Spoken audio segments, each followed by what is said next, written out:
Hello everyone, good to see you again and welcome to the very first episode of Parents Know This. On this episode, we'll be talking about when parents say I do. What are we really subscribing to when we say, oh, it's time to start to have children, it's time to get started on enlarging the family? What are we really subscribing to? What do we think that will setting ourselves up for when we decide to start having children? I'm really particular about the knowledge and the experience that we gain through this series. So one of the things that I have decided to do is that at the end of every video we'll be having worksheets for parents. How cool is that? Yes, we'll be having worksheets for parents and fun creative activities that you can do with the family as they go in line with whatever topic that we discuss. And what that does is it creates a sense of intention. We're intentional about how we go on with our parenting from now. And that's the thing about parenting. If it's good, it can be better. If it's bad, it can be good. It gets better with time. It gets sweeter. But the only way that we can get all of the juiciness of it is to be intentional.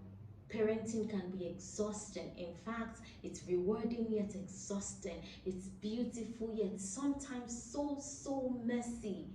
But that's the fun of it. This is what we have signed up for. And for us to be able to enjoy the strength, enjoy every reward of it, we must be intentional about it. And that's why I'm super excited. Please look out for the worksheets at the end of this video, and I am thanking you in advance for watching the video to the very end. So like I said, we're going to be talking about when parents say I do.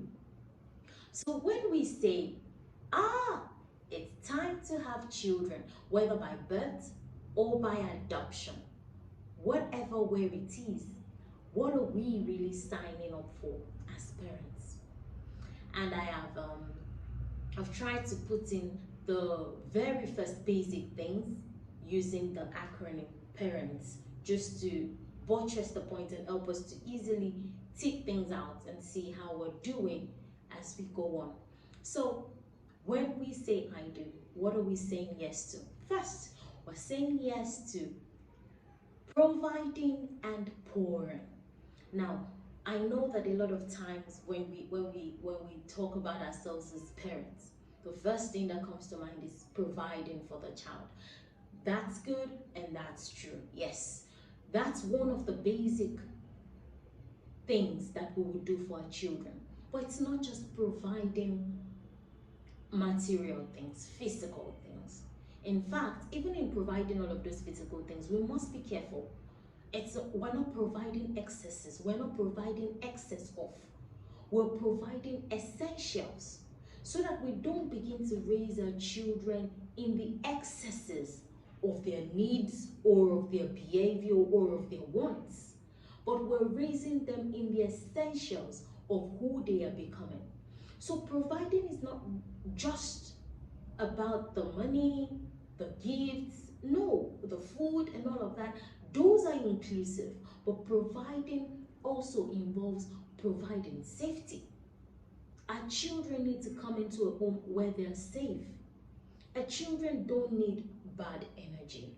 Our children don't need to come into a place where there is violence, where there is uncultured language all around. No. When we are saying I do, we're saying to ourselves that we're going to make a conscious effort, not just to provide with our money what the children need, but also to provide safety, to provide emotional stability, provide an environment where children can grow emotionally. So this isn't really about what we want. This is about how the children can be stable emotionally, mentally, a home where children can think, a home where children can find words of comfort, words of calm. So more than our money, more than our gifts, our children need something deeper. And that's what we often miss. We always think that our money and the gifts that we have can replace the sanity of a child emotionally, mentally. No, it won't, because they're different things. And so when we satisfy one, we must be sure that we're balancing to satisfy the other. What are we pouring? We're pouring our time. We're pouring in our efforts. We're pouring all of ourselves into this partnership, into this relationship, such that if I can't be available, I'm also matching my unavailability with a stable and safe guide for my child. So it's really not about when I'm not available, I can always just get someone. No, we must get someone that matches the need of our child. We must get someone who is able to relate with the needs of our children. Gone are the days when we just decide to get someone to help us with the children and we get anyone, make a few calls here and then, someone is just in the home within a snap. No, we need to do better, because that's our responsibility, providing and pouring everything safe that meets the need of our children, and that's everything safe. So even in buying things for them, we must be sure that it is safe for our children. We're not going to be buying because we can afford. We're not going to be buying from the abundance of wealth that we have. We're going to be buying from the knowledge of safety for our children. We're going to be hiring from the knowledge of safety for our children. We're going to be speaking from the knowledge of safety for our children. Secondly, when we say I do, what are we saying I do to? We're saying I do to acknowledging and accepting. Sometimes that's the most difficult thing. You know, we find someone, we have children or even partners, and we like a part of them, we don't like a part of them. We acknowledge this is not what we like, but we find it difficult accepting people. And that can really bruise relationships. It can bruise emotions. Because what it means is that we are willing to be a part of their lives in good, but we are not willing to be a part of their lives in the not so good. Everyone has a part of their lives that they're trying to develop. Everyone has a part of their lives that they're trying to get better at. So we must be careful to both acknowledge and accept. What we do most of the times with our children is that we acknowledge some things. Once we pick it up, we see it, we acknowledge that this is wrong, but we approach it the wrong way. We're criticizing consistently, we're abusing, we're using false languages. No, that's not going to work. When we acknowledge, we must get to a place where we can lovingly accept and guide them into change. Because once children sense that at every point where we notice something, it becomes a point of condemnation, they withdraw. They withdraw. Once we start using, sometimes we're so frustrated and we say, oh, what is this? Kilo tension, that's what's wrong with you. We get so exhausted because we keep saying the same things all over. That's how it seems. Like, don't you even just listen?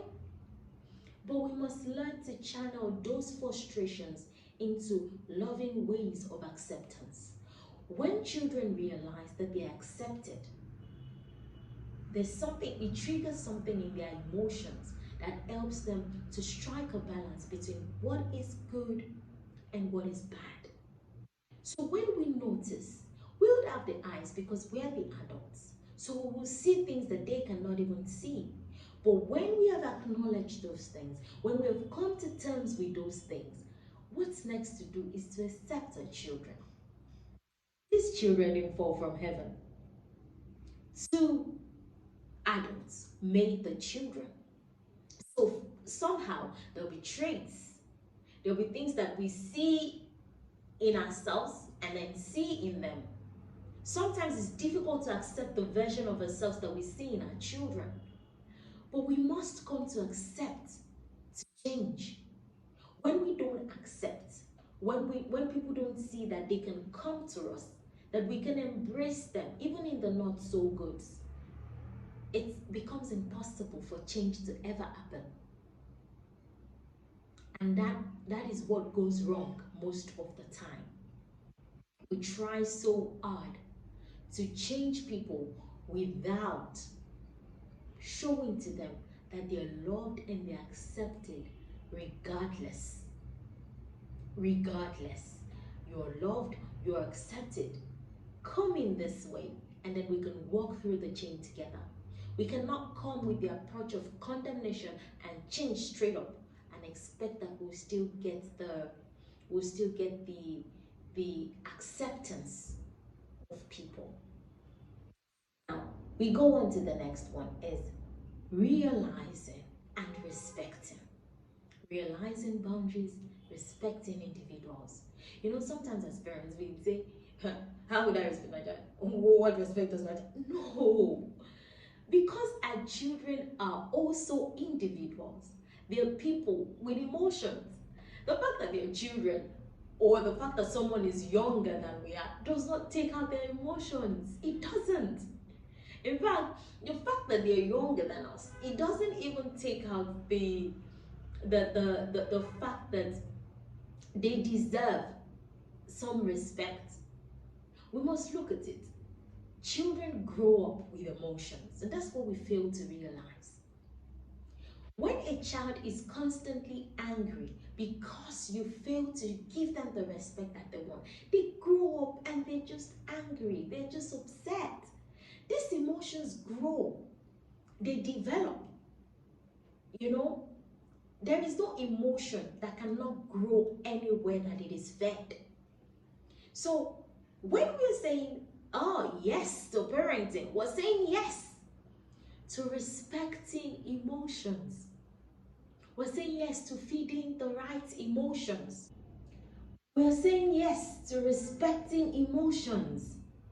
You know, we can't think that our children are less human because they are young. No, they have blood flowing through. And so they deserve to be respected. They deserve it because they're humans. And that's how we know what emotions our children are feeding on. If we constantly disrespect our children, they'll be feeding on the wrong emotions. They can feed on anger emotions. They can feed on the emotions of discontent. They can feed on the emotions of discouragement. And it grows. In fact, it grows, and it multiplies. And you know what happens? Because they're still young at the time, they may not be able to express those emotions to the maximum. So they bottle, they bottle, they bottle, they bottle till they're older, and then they just begin to explode. You know how sometimes people say, oh, but he's so quiet, he used to be quiet. No, those things have been stored up. And so when children now get a chance to really be who they are, where there is no barrier, where there is no one to correct them and say, don't do this, they just explode. The baggage of all of those emotions start to come out from where it's been stored.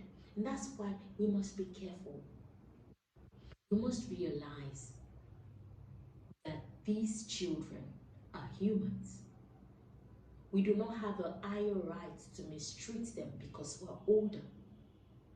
You know, and that's the place of saying yes to realizing. Realizing that you may be my child, but you're an individual with emotions, with blood, with your dreams, with your fears. And so we must be careful what we feed. Then when we realize those things, we begin to respect it. You know, realize that your child is an individual. This is what he loves. This is what he likes. Respect it. You realize that your child has emotions, has feelings. This is what I feel. This is my opinion. You respect it. Now, would you be saying yes to everything your child? No. No. You wouldn't be saying yes. To respect an opinion doesn't mean that you always have to accept it. You respect, you listen in respect, you acknowledge in respect, and then you lovingly guide to the path that is best. Lovingly. Lovingly explain why this is good. Lovingly explain why this is bad. But don't shut down your child. We must learn to listen to our children. We're not the only ones who would have the say all of the time. Our children are not robots.